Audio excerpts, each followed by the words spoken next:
नमस्ते। महामाया चैनल में आपका एक बार फिर से स्वागत है। आज मैं आपके लिए लेके आई हूँ दूसरे नंबर की कहानी कीड़ी नगरी की। ये कीड़ी नगरी की कई कहानी है, एक मैंने पहले सुनाई है, आज मैं आपको दूसरी सुना रही हूँ। अगर मेरी कहानी आपको पसंद आए तो इसे लाइक कीजिए, नए हो आप मेरे चैनल पे तो सब्सक्राइब कीजिए और हो सके तो शेयर जरूर कीजिएगा। तो किसी नगर में एक बहुत ही खुशहाल परिवार रहता था। बहुत पुरानी बात है ये। तो उस परिवार में दादी पोती भी थी।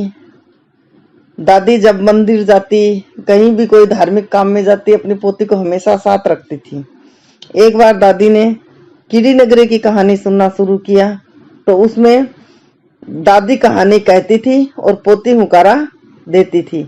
दोनों साथ साथ कीड़ी नगरा सींचने जाती और इसी तरह 6 दिन पूरे हो गए। 7वें दिन दादी ने अपना कीड़ी नगरा की कहानी का उद्यापन किया, परंतु पोती उद्यापन नहीं किया। उसी समय बस थोड़ा थोड़ा समय बीतता गया और पोती जवान हो गई। अच्छा सा घर और वर देखकर उसकी शादी कर दी। पोती ससुराल चली गई। शादी के कुछ दिन बाद उसका पति कोढ़ की बीमारी से ग्रसित हो गया। उसकी सास ने कहा कि बहू के पैर मेरे घर में अच्छे नहीं पड़े, इसीलिए उसको अशुभ कहकर घर से निकाल दिया। बेटे को भी उसके साथ भेज दिया और कहा अपने पति की सेवा करो, तुम्हें सुबह शाम रोटी मिल जाएगी। वह पोती अपने पति को लेकर नगर के बाहर एकांत में कुटिया बनाकर रहने लगी। उसकी सास सुबह शाम 2-2 रोटी देकर आ जाती। वह रोटी अपने पति को खिलाती एक और एक खुद खाती और पानी पी लेती। रात दिन इसी तरह सेवा करती रही। दिन बीतते गए।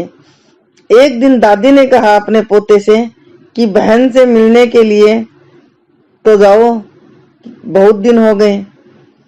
साथ में चूरमे के लड्डू भेजे। भाई अपनी बहन से मिलने गया।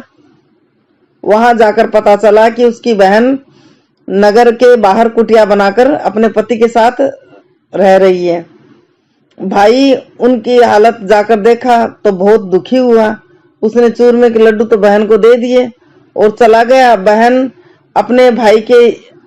ने अपने हिस्से के लड्डू तो खाया, पति ने अपने हिस्से का लड्डू नहीं खाया।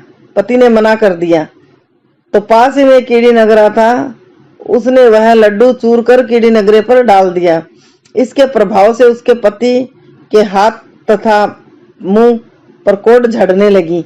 यह देखकर उसके पति ने कहा तुमने आज ऐसा क्या किया जिससे मेरी कोढ़ ठीक होने लग गई। पत्नी बोली मैंने तो आज आपके हिस्से का लड्डू कीड़ी नगरे पर डाला था। जरूर इसी बात को लेकर कोई रहस्य है, इससे किसी समझदार व्यक्ति से पूछना चाहिए।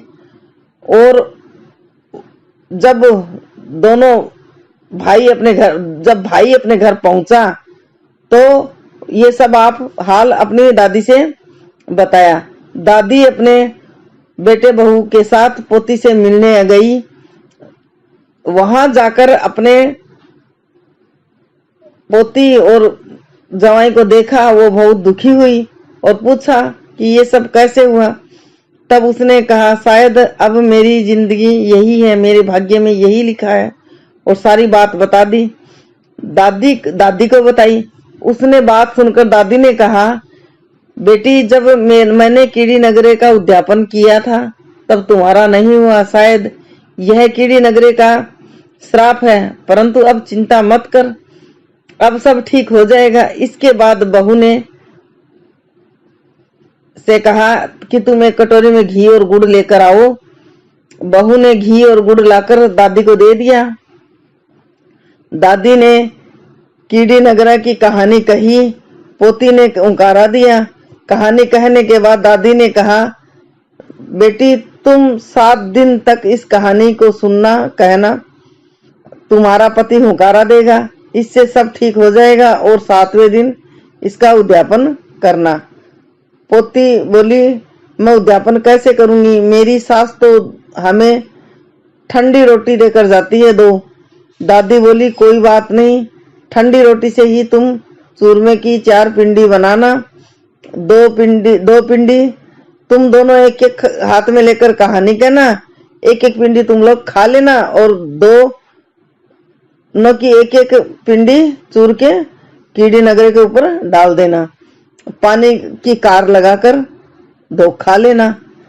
उसने अपने पति से कहा, मैं कीड़ी नगरे की कहानी कहूंगी, आप उकारा देना। पति बोला, क्यों नहीं, यह सब तुम मेरे लिए ही तो कर रही हो।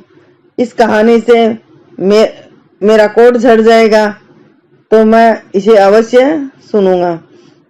वह कहानी कहने लगी। पति ने हुकारा दिया। इस प्रकार 6 दिन कहानी सुनी। फिर पत्नी से बोला कि कल सुबह इसका उद्यापन करना है। तो इस पत्नी ने इस पे कहा, आपकी माँ मुझे एक समय की 2 रोटी देती है, मैं चूरमा कैसे बनाऊंगी। पति बोला, माँ आज शाम को 2 रोटी देगी, उसे रख देना। कल 2 रोटी देगी, उन 4 रोटी मिलाकर चूरमा बना लेना। अगले दिन सुबह उठकर स्नान आदि करके पति स्नान नहीं कर पाया, इसलिए उसने पानी के छिट्टे मार दिए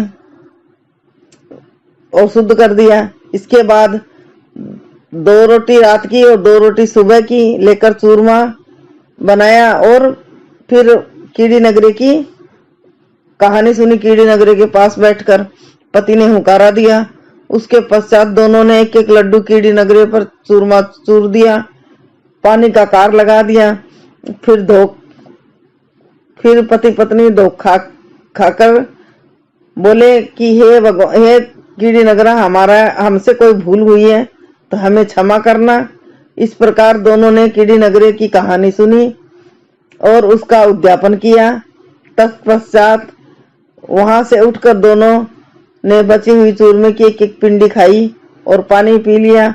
देखते ही कोड़ी पति की काया कंचन सी हो गई। दोनों ही कोड़ झड़ने से बहुत खुश हुए। शाम हुई तब सास रोटी लेकर आई। हर रोज की तरह दूर से ही रोटी देने लगी। चारपाई पर बैठे अपने बेटे को पहचान नहीं पाई और बहू पर चिल्लाकर बोली कि तुमने किसको बैठा के रखा है, मेरा बेटा कहाँ गया। बहू बोली, माँ जी ये आपका ही बेटा है।